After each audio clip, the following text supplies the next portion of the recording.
Coming up next on the Breadwinning Mums. One of the biggest things was for me fear. So fear became a blackmail in my life. Remove that fear and keep on moving forward the right way. And eventually that fear will leave you. Really invest in yourself. Don't give up. Just keep on pushing and you'll find a support system. Eventually, there will be a lot of people supporting you. You just have to keep on searching. This mindset of giving up and wanting to be useless because someone wants you to be useless, you just have to fight through it. And once you invest in yourself, you're creating a voice for yourself, and eventually you will become the support system for others.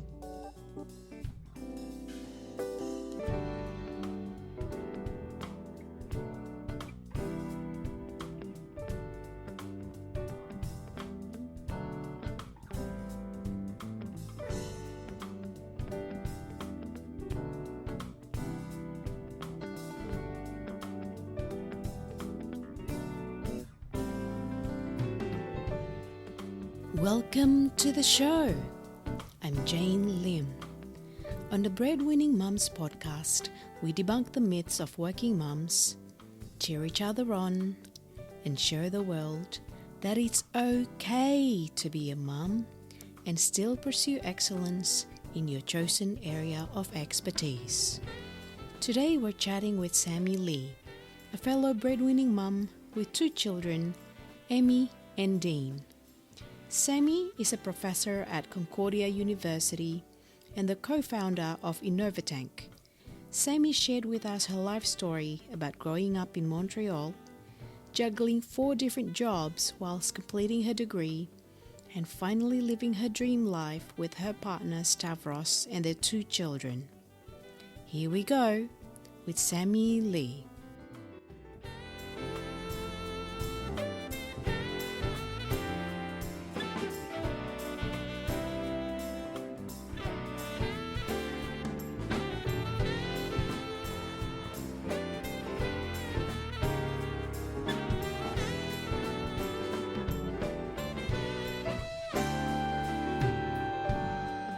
Hello, Samie.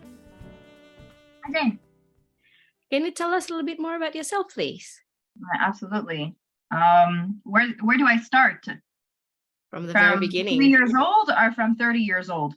Oh, from 3, if you can remember that far.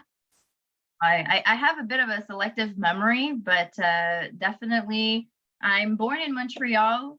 I am raised in Montreal, and I only started going on to my first plane ride that I can remember in I believe 2014.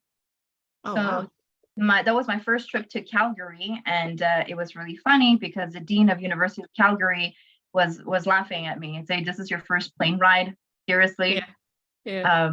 But anyways, in short, I'm my name is Samie, and I've been a university professor for about 12 years. I studied in statistics by accident. I was in pure and applied sciences, but I failed biology, so I had to take a substitute course, which was statistics. And it turns out I really liked it. And then from then on, I met a lot of really good mentors who were statisticians or keen on data analytics. So I got my first gig at 23 years old. I was teaching as a lecturer at university. It was a very stressful time because I was basically the age of the people I was teaching to. Yeah. So that was the situation, and I learned. So now, 12 years later, I have the experience on board, and I'm pushing analytics. It has become from the boring job to one of the sexiest jobs on the market. Yeah. Additionally, I love strategy. I love competition in a very healthy way. I love to speak with people. I love to learn from people. And that's where I am. And I'm now the co-founder of Innovatank, which is a digital platform trying to disrupt higher education with innovations. Yeah, that's awesome. What attracted you to statistics to begin with? Out of all of the other subjects that you could choose, why did you choose statistics? I had a lot of trouble memorizing things. So memorizing the entire animal kingdom was just something I had trouble with. Yeah. but I loved chemistry. I really, really love chemistry. I love analytical chemistry. When it got to statistics, I realized that while everyone is just kind of going nuts with the numbers and being very afraid of the numbers, then if you look a little bit deeper, you can tell a story and you can figure a lot of things. So it felt as if it was my superpower. I could read sheets and sheets of numbers, manipulate them a little bit, and then figure out that, oh, wow, there's a whole story behind this. Yeah. That was really what drove me. Wow. Yeah. Interesting. Okay. So you were born and bred in Montreal. What was your family's background? So my family speaks Chao Chou. My mom and my dad are born in Vietnam, but we're originally Chinese. And I get often asked where in China. Very good question. I don't know. So, sometimes just to make myself feel included, I say it's Guangdong, because that's what people are like, Chao Chou, you must be coming from Guangdong. I was like, yeah, sure. I've never been to China and I really, really want. Yeah. Okay. Do you have any relatives, grandparents, or aunties? Not that I know of, because my entire family went to Vietnam, but I did visit Vietnam and it's incredible. It's a place that I finally understood why certain things are being done in a certain way. Oh, like what? For example, the food that my mom serves me and that she makes, I finally understood it. I understood, oh, this is how you eat it. This is the sauce. I used to hate fish sauce. Like, why are you putting this in the? When you go to Vietnam, you realize it makes everything more delicious. Yeah. Just the environment, the herbs, the nutrition, the environment is incredible.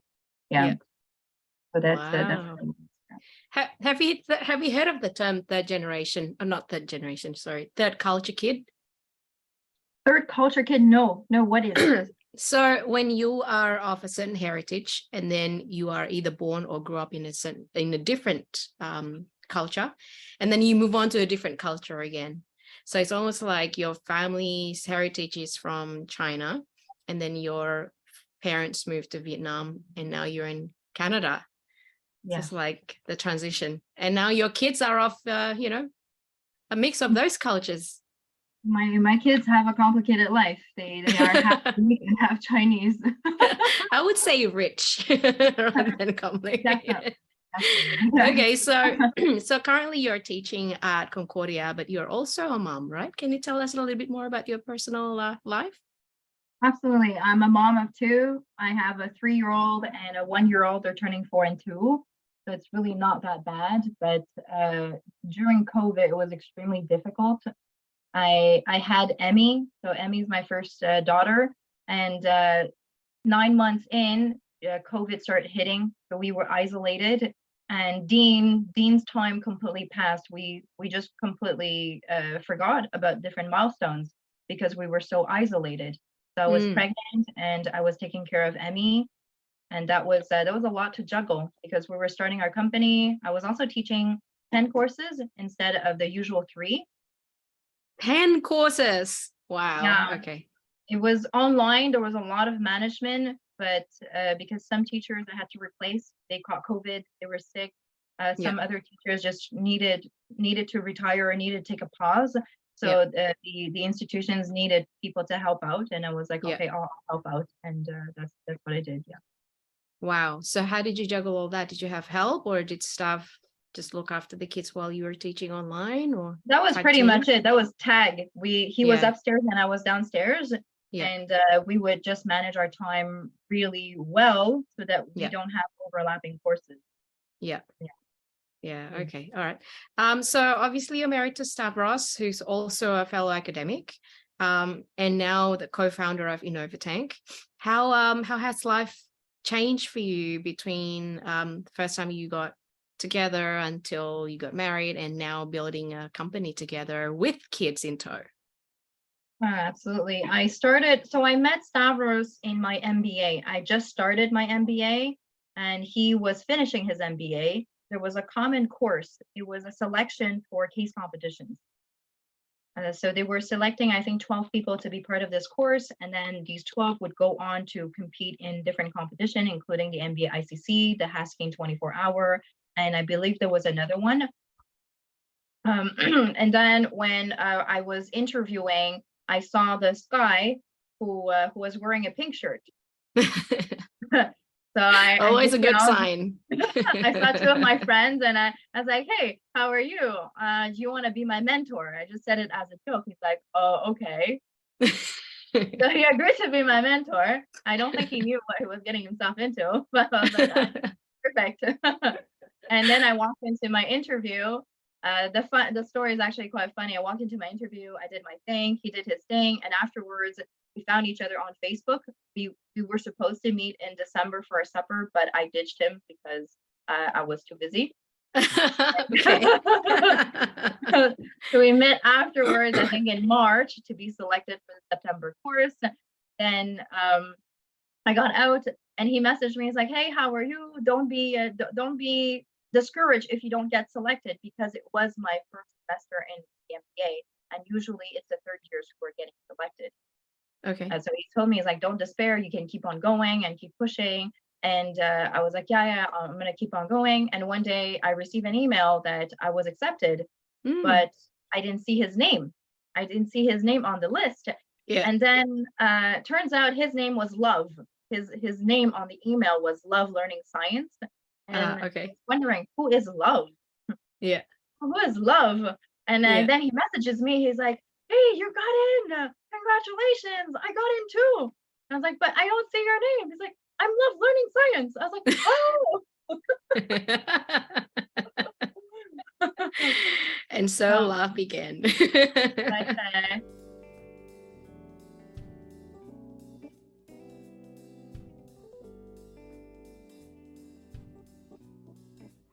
Yeah, so we connected very quickly. I think mostly because my best friend went to primary school with him. Oh. So he knows her. And his best friend went to primary school with me. And I knew of him. That was a very fun connection. Yeah. And that's it. And then we went into the course. I think the entire time we were trying to tell people, we were trying to hide the fact that we knew each other very well, that we were friends. Yeah. Why? And I think it's because the selection process is by votes. So we don't really want people to think that we're biased or anything. And there's also a lot of teamwork. So every single week it's a rotation. We don't want this to be, to be creating for sort of friction. Expectation. Yeah. Expectation based on my own capability and his own capabilities. That was so we keep on trying to separate it. Even today, people don't know we're married. Sometimes we change our background. Yeah, they just know us as two co-founders, so they think we're really good friends. That's a good sign, right? Do you feel like you're still good friends now, compared to back then, or has life become a lot more complicated as you take on a lot more responsibilities? Yeah, no, I think we became even better friends than when we were this year. Actually, this year we're hitting our 10 years. Congratulations. Yeah. Marriage or together? We've never been married because we haven't had the time. We had all the paperwork ready. We went into this building thinking that, okay, it's time to get married. Let's sign this paper. And we went in, the security guard said, where are you going? I was like, we're ready to get married. Come on, let's do it. We have 15 minutes. And he's like, you're in the wrong building. Okay, all right. Well, committed at least. Yes, 10 absolutely. years committed to each other, or 10 years dating? Dating. We were never really friends, so we started dating pretty much right away. We became really good friends, and then today we've lived through a lot of things together. Yeah, I think we're becoming just really good partners in life, and that's why awesome. He doesn't call me his wife. When he talks to people, he calls me his partner. And I asked him, why don't you call me your wife? He's like, because I don't know. It makes it feel like, there's some differences. No, you're my equal. You're my equal. And Oh, that's sweet. yeah. How about since you have kids, did it change your relationship with each other? Absolutely. During COVID, we were fighting a lot.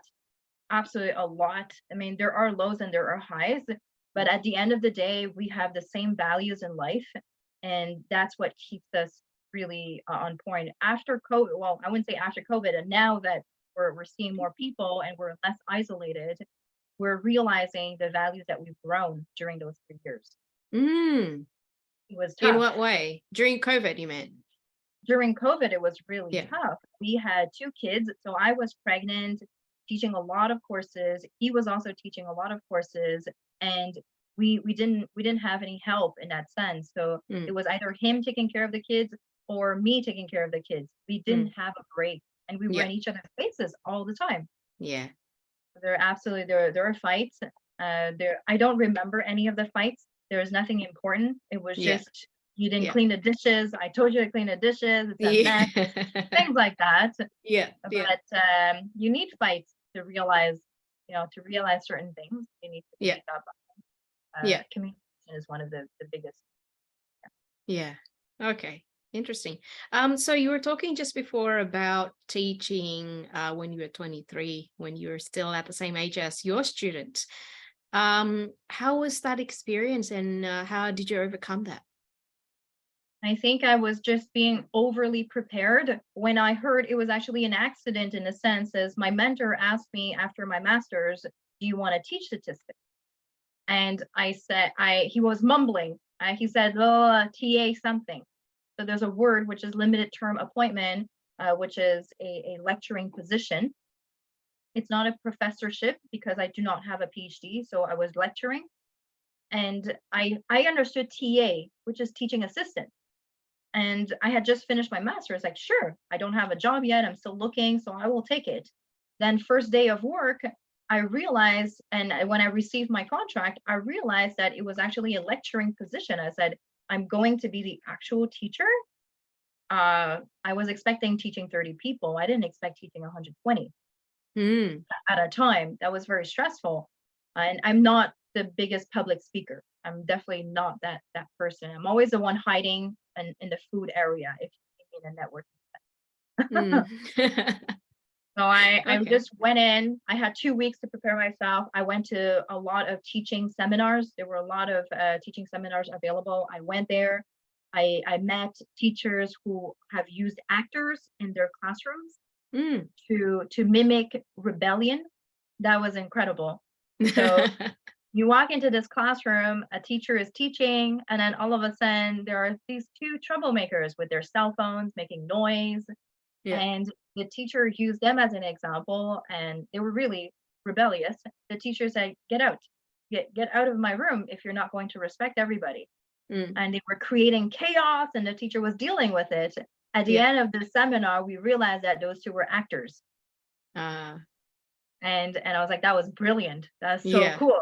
Yeah. Anyway, I learned a lot of things. I was overly prepared. I went to buy myself a suit to look proper. I had my mic, and the first day I even had an entire diagram, like a hockey arena. You have blue seats and red seats and yellow seats. And if you disturb the class, you come and move up to the seats. I had red cards and yellow cards. It was ridiculous. Okay. And how did it go? Halfway through, I was like, okay, this is not working. Let's just keep on moving. The first semester was very tough, really, really tough. I had a lot of criticism, mostly saying, I had other faculty members who were trying to help me, tell me that, listen, at your age right now, you can't do anything right. If you teach properly, it's your job. If you don't teach properly, then you've failed. You've done a bad job. So you can't do it right. You'll always be criticized. And that's exactly what happened. I walked in the classroom halfway through the semester, students were complaining. Students saying, oh, who is she to teach us? There's a lot of things. I got pretty good bad feedback on, I think, Rate My Professor or things like that. And it was hurting me. I was like, I'm not used to that thing. But I kept on going because my strategy is that I want to push my students to their maximum, to their limits during the midterm time. So obviously they have lower grades. But then I also want to keep motivating them to be better and better so that in the final I can give them a much better grade because of their improvement. But evaluations, they happen before the final exam grade. So it's just a bad timing. So I would get a lot of bad reviews because I'm tough during the midterm time. But then when you see your grade in the final exam, you realize, wow, you've improved a lot. And it was also this idea of being there. I'm always there for my students. I had my BlackBerry and I was answering questions at 3 a.m. in the morning. I was really, really just there. I had a lineup in my office hour. And I think a few years later, I started having people just crowd my auditorium. I had people sitting in the stairs, and it was actually a fire hazard, but they were just trying to come in and learn about statistics. And I was just trying to make it fun. So it worked. It worked. It was fun. It was really amazing. And even today, I speak to students who have graduated 10 years ago. They're now in the industry having their careers, and it's just nice to have that relationship. Wow. Awesome. How long did it take you from that very first day where you had the red card and the blue card and the yellow card until you had people sitting on the stairs? I think it took me a year. It took a year for me to realize my curriculum, what I had to change. I was buying gigantic die, and I was throwing them in the classroom. It was a show. It was really, really fun. I was having to toss coins, write down data. We would use computer softwares to kind of generate the normalization. I would break it down for them in simple terms. I would not overwhelm them because I don't even understand the complex if I don't break it down for myself. So if I don't understand, then they don't understand. So that took about a year or so. Yeah, cool. I would have liked to learn that class.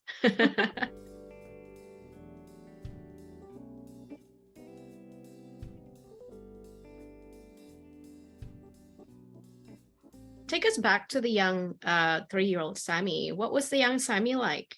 Did you always know that you were going to be a mom? And did you always know that you're going to be maybe not necessarily a lecturer, but maybe someone who works in her career? Yeah, so I think my youth was a little bit on the difficult side. My dad was an entrepreneur. He had businesses. He came from Vietnam and he worked very hard at restaurants as well as electronic stores and import-export. So he was an amazing entrepreneur where I still think back to this time, but he was not the greatest father. He was not present. And what I remember my youth is that my parents were just busy working and I was doing my thing.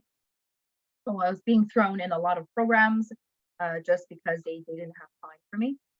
And my parents are also divorced. So when I was 19, it was in an unbearable relationship, and for the best of everybody, it had to be broken up. So there was a lot of violence. There was a lot of things that we had to go through, me and my brother. And although these are difficult, when I think back today, the experience that I see today is based on what I've seen in my youth. I was forced to become an adult very, very quick. I didn't really enjoy my childhood. So it's not really to compensate, but being aware of that, I want my kids to have a proper childhood. I want them to do crazy things. I want them to do balloons and have fun and have birthdays, which are things that I didn't necessarily have. So that was quite difficult. And at one point we hit poverty. So at one point where I had $2 for my lunch, or I had to figure it out. I had on average I was having 3 or 4 jobs, part-time jobs during my studies. And I'm very thankful because the Quebec system here, I was paying, I think, for education about $5,000 per year. I believe it's $5,000 per year, or it was subsidized. So just because of that, I was able to move up in education because I didn't have that burden of paying a lot. So that I really took advantage of that. I said, you know what, if I'm going to get myself a master's, I better get a master's. And that would jump my salary. So it was a lot of hard work while all my friends were out and telling me, come out, you need a break. I was stuck in the office. I was studying the whole And I think it was very well worth it because I got out of that situation. Yeah. Wow. Thank you so much for sharing that. Oh, no worries. I really appreciate you being frank with us. So when your parents split up when you were 19, did you end up living with your mom then? So that's a story which I'm not afraid to talk about at all. We actually moved out in 30 minutes. So we had to actually the story is that we had planned everything because there were a little bit of violence that I was scared of. And no, It was a so recurring theme. So we have to plan it properly. And at one point there was a lawyer who was helping us. It was part of a government program and it was incredible. This lawyer I'm so thankful to her. I learned a lot. I went to court with her. I went to a lot of things and she just taught me. She had, I believe, a Volvo, unless that was a French teacher. It's all a blur. I learned so much. And at one point, we had all the papers ready and the bailiff was going to my dad's house to give the paperwork. And right away, I had all of my boxes stacked up, everything prepared in my room. I had a very small room.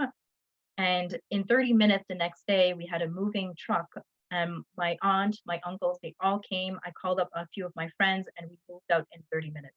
We moved everything out as quickly as possible. And we moved out to a nice little apartment. The apartment was tiny. We were three. We were, the kitchen was inside our bedroom. Everything was really small, but we were happy. We were happy. The only thing was there were a lot of disturbances still because we live in Montreal. So that was a bit difficult, but at the same time, I realized that by being poor and having my family around, my brother and my mom, I was just very happy. And I had memorization problems. So when I tell you that I was not good in memorization, it's because I had malnutrition issues. So I didn't eat well. I had a lot of health issues. And suddenly when I moved out to the apartment, my memory got better for some reason. I think because you're less scared, right? So your body is not really trying to go into this freeze, fight, flight mode. It's just you're relaxed and you're more able to digest information. Exactly. So I was, before that, I was taking my big bag and I was running out of the house at 4 a.m. I didn't want anybody seeing me and I would come back very late. Whereas then I started in my apartment and I could just sit in my apartment. No one would bother me. It was slowly it got better. My grades got better. I think towards the end of my bachelor's, I was having a bit of trouble, but at the beginning, but after my bachelor's, I was just hitting all the A pluses. So that saved me to go towards my master's. And it was life changing. Yeah. Wow. Okay. Incredible. So at that time, when you were living with your mom and your brother, did you know that you were going to be a mom? No, I didn't really think about it. I didn't really plan my life for half of it. I didn't plan ahead. Never planned ahead. I just was trying to survive by the day. I was trying to say, okay, am I going to be alive for tomorrow? Am I going to eat tomorrow? That type of thing. I knew that hard work would pay off. Yeah. So I was working very, very hard. I was trying to pass my exams, do as best as I could within my circumstances. And being a mom today, I mean, it's a dream. I spend 90% of my time just looking at my kids, just being there, being there. Yeah, that's awesome. So how was it like being a first-time mom then, when you just had your daughter? Was that obviously an incredible time, but was it also a scary time? It was absolutely very scary. It was it was not as glorious as the pictures or the videos say. It was scary. I was scared because look at that. I think a month into my pregnancy, I was hurting. So I was bringing a lot of exams. It was heavy, and then my stomach was hurting. Near my stomach, it was hurting, and then I went to the hospital. It was painful. The hospital told me that I have a gigantic cyst, and that I may have to choose between my child and the cyst, because It was that could growing. create issues. Yeah. And it was gigantic, apparently, like 11 centimeters or something like that. And I was freaking out because if I had to choose, I would choose her over my life, but then, what would happen? So that was a little bit scary. I met, then my aunt calls me up and said, no, you got to go to this amazing doctor. Her name is Thuy Nguyen. She's Vietnamese. She's a professional, she's a specialist. So she took care of me. And for some reason, she told me maybe in your second semester, you may have to do a surgery, but we're going to be very careful about it. We'll take care and we'll make sure everything's okay. Suddenly, the cyst, this bad news, just disappeared. The cyst completely disappeared. Didn't need surgery, nothing. So we were wondering, was the scan wrong? So maybe but that was the first scare. The second scare was that we were living through a lot of stress during the time I was conceiving Emmy, because Stav's dad was sick, and we had to deal with that as well. And Stav's dad actually passed away 1 week before Emmy was born. And so he was really waiting for it, and he was really trying to survive that extra week to see her, but he didn't have a chance to meet her. So we're all, but she came out, and she came out as a preemie. Not really a preemie. She was just 6 days, and 6 days. The 7th day is when you're considered mature. So she had a lot of attention at the hospital, a lot of checkups. But all in all, she's growing really well, and she's a very smart kid today. Yeah.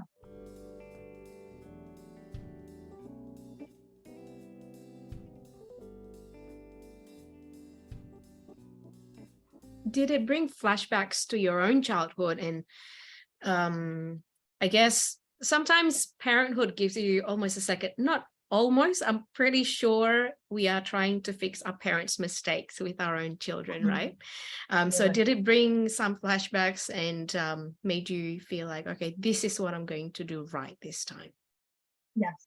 I think for Emmy, more than anything, I really wanted to make sure I gave her freedom and I gave her comfort. I don't necessarily pamper her with things, but I really do want her to have freedom to think, to be creative, to do what she wants to do, because I didn't have that. And I think this is an awareness that is healthy. I'm not being especially strict on her or anything. And she's growing to learn 4 languages. She's learning to tell me that she likes to draw. She likes to do piano. If she likes piano, I'm putting a piano in front of her. Oh, wow. Play around with it. Yeah. A lot of things, a lot of these things, I think it's I'm just trying to make improvements. And most importantly is to be there. I think my presence. So I've designed my whole life. I was working so many jobs. I was working 3 full-time jobs. And when I was pregnant with Emmy, I said, I quit everything. I'm only going to teach on a stable time. And I want to be there for my kids because they are my priority. And that's why we both do, Stav and I. Yeah, that's awesome. Okay. All right. So what is life for you like right now? Life for me right now is a dream. It's a dream. I get to see my kids grow. I have flexibility. I'm able to create my own company, although it's not, it hasn't lifted yet, but I'm just very certain that it will, because we're solving a problem and we're trying to be part of that solution. So, and it's my passion. It comes from my own experience. It also comes from a lot of thought. It's not something that came out of nowhere. And I continue to live it every single day. We're trying to democratize case competitions. I'm trying to bring these experiences for my students. So when I'm teaching a marketing course right now, my students are 16, 18 years old. They don't know anything. They're expecting a slide deck type of course with, maybe testing. But what I'm telling them is you're going to be solving cases for real companies. And most of the time they're really shocked. They're like, but what do you mean? I was like, no, for real, you're actually going to do it. And now that they got a hang of it, they are performing insane, incredibly. Yeah. Okay. What was the main problem that you're trying to solve through Innovatank? I think through Innovatank is you working with corporations to align the latest stories in business in order to diffuse them inside the classroom. So instead of talking about a case from a past tense, we're looking live at news, at biggest companies, at stories coming outside. So the motivation was me as a teacher. I felt it. I felt the stress of my students. I felt that my students were afraid. They were focusing a lot on trying to complete that test in order to get a grade. They were not really learning. They were just doing a test in order to get a grade, therefore the diploma. The learning starts after you get your diploma and you realize that you've wasted all these years.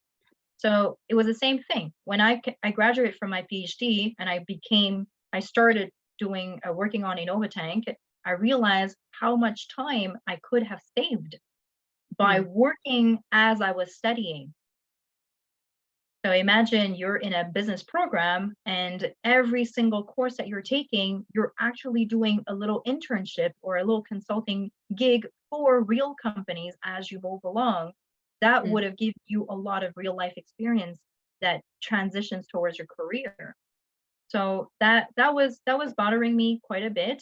The idea that I was teaching a marketing course, and I understand that there are certain ways to do things, but when a marketing course is based on a book and memorization, which I hate, memorization and not necessarily practical work, it can't be a marketing course.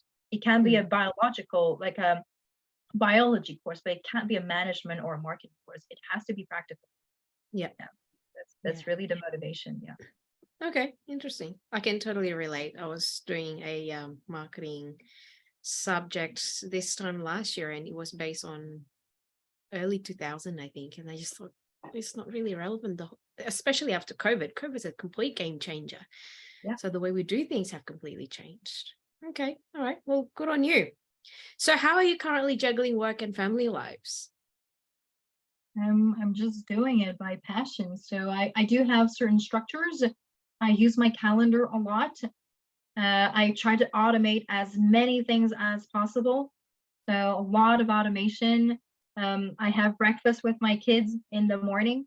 So when they wake up 7 a.m. till 9:30, I block my schedule. I do not have any appointments or anything. Then at night, if I have the energy, I used to work 9 p.m. to 4 a.m. when I was really pushing through Innovatank. Wow. Like I think 4 days a week, because otherwise I would burn out. So I would take care of the kids the whole day. They wake up at 7, they sleep at 7. Sometimes they sleep at 11, but I would go onto my computer from 9 and I would power through till 4 a.m. and then I would get about 3 hours of sleep. That was not healthy, but that was needed for the company. But now that it's settled down, it's better. I block my nighttime as extra work. So creative work, anything that I feel like doing. I don't like structure, because if you tell me to do something today, I will not do it. I just have that rebellious personality. But if I give myself multiple options and say during this time you could do this, or this, then my personality likes it. So understanding. Yeah. How do you still have energy at 9 o'clock at night? It's a choice. It becomes a choice. I always have the choice to just go sleep and not do it. But sometimes I'm just curious. I want to check out a feature. I want to do a little bit of something. Then it's really on my own time and it becomes a choice. So I have a list of things. The urgent things, I tackle them on Monday mornings. So my weekends are now very stable. Weekends, I don't work unless I want to, which I usually do, but I don't necessarily push myself to do it. And everything waits for 10 o'clock on Monday. I answer emails, I do everything, and it becomes very, very structured in that sense. So that's the only way for me to be very balanced. During my studies, I was juggling 4 or 5 jobs at the same time. My calendar was insane. It was crazy. But now it's a lot more stable. It sounds like you have this really high, not necessarily high energy, but you have this persisting energy, right? That lasts just throughout the days. Do you have any specific routine, exercise, meditation, any kind of regime that really helps you maintain that energy? I have I don't like routines. I understood from my personality that I don't like anything that is pre-scheduled, because I will just rebel against it for some reason. For a lecturer, that's a bit ironic. That's why I switch things really fast as well. Yeah. Yeah, sorry. Sometimes my kids are just like, why isn't this part of the plan? I was like, do you feel like it? They're like, no, we don't feel like it. All right, let's do something else. Eventually it'll get there. One of my biggest routine was writing a journal. Yes, that when I was a kid, what helped me a lot was to imagine things, dream, and everything was written. I think I have boxes and boxes of journals that have been written, and it was all very emotional, a lot of anger, a lot of things. That was what really kept me alive in a sense. So I was writing a lot. Lately, I don't really write anymore. I don't write journals anymore because I'm living the dream already. I mean, my kids and all that, there's nothing to log on, but I do have this persistence of writing what will happen in 10 years. So I remember once I was writing what could be possible in 10 years. And I wrote, you know what, I might complete a PhD, an MBA, and an MSc. That sounds a little bit far-fetched, but let me just write it down. And constantly, everything that I write down, it happens. So it's just encouraging. I go back to it and it's like, oh, you know what, I wrote this that time, and it actually is happening. So it's kind of planning ahead for my vision. Yeah. Perfect. Manifesting. Yeah. Okay.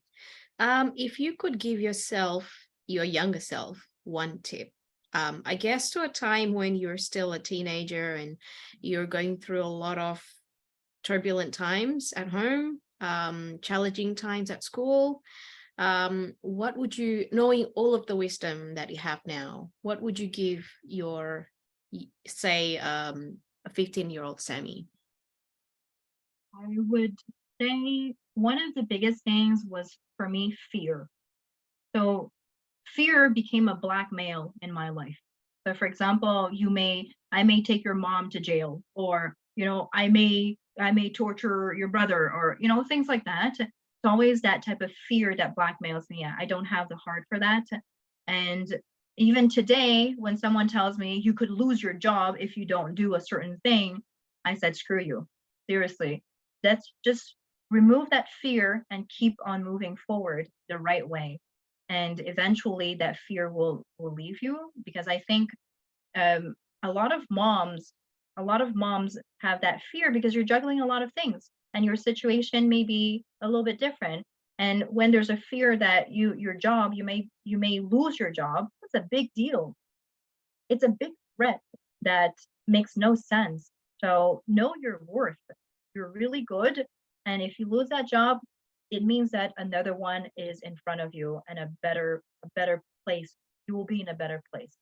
And it's hard to say if you're in a situation like this. It's very hard.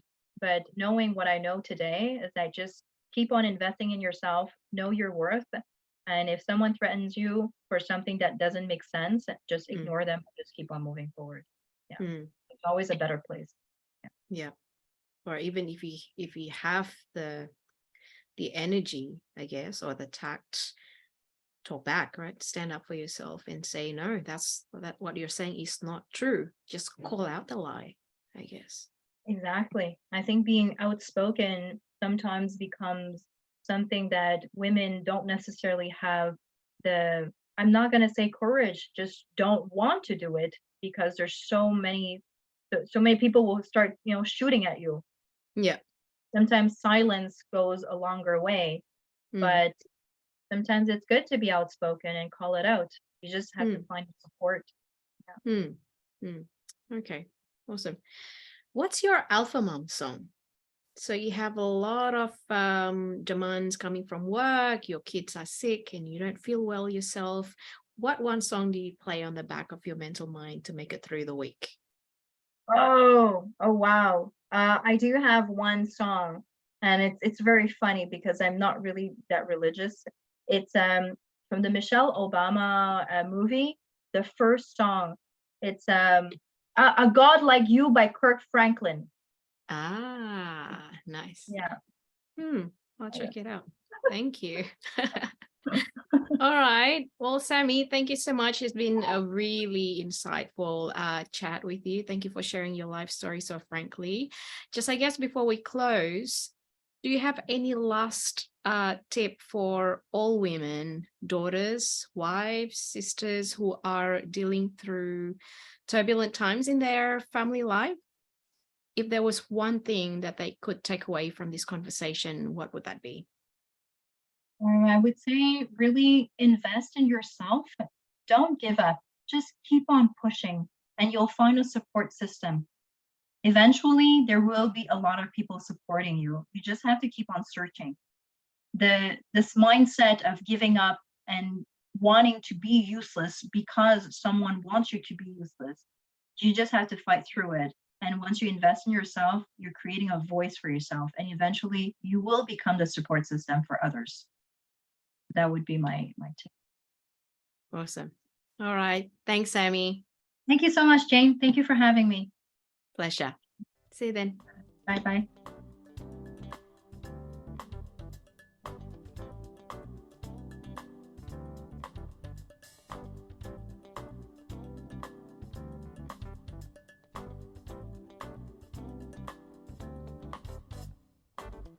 Thank you so much for listening to Breadwinning Mums.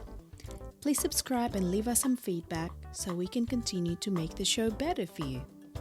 If you know a fellow breadwinning mum, please share the show so we can cheer each other on. Until next time.